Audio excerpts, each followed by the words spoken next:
Tampok ang siyam na obrang yan sa painting contest kan Civil Service Commission Bicol.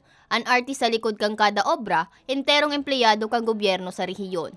May gikan DENR Environmental Management Bureau, DepEd Catanduanes, Bureau of Fire Protection, Legazpi City Water District, BIR Revenue 10 Legazpi City, BIR RDO Legazpi City, Tabaco City Water District as in DepEd Region 5.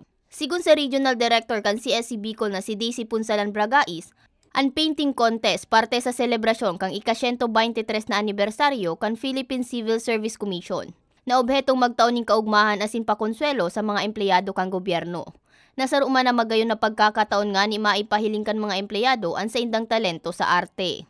Po, itong painting contest ay public service in the next decade.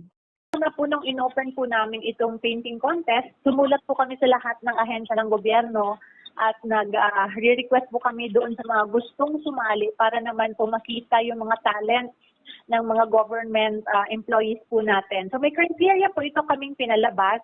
Hindi ko lang po memorize yung buong criteria as of now, but may criteria po ito tapos saka po sila nagbigay ng kanilang mga entry.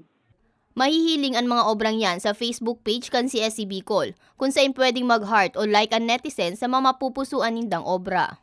Sa Setyembre 20, ang judging cam painting contest, nagigibuon sa Sarong Dakulang Mall sa Legazpi.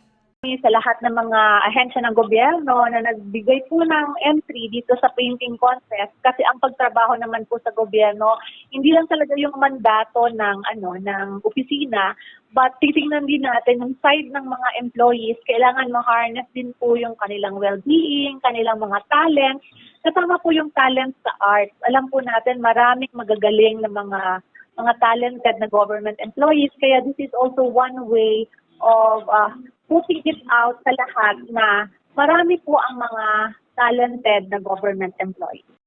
Mientras tanto, apuera sa painting contest may mga kasado naman na aktibidad ng ahensya. Arugang plantra nagigibon sa maabot na Setyembre 17. Magkakaigwaman sinda ng bloodletting activity sa Setyembre 21 nagigibon sa syudad ng Legazpi. Para sa mga baretang tatak Bicol, May Arango.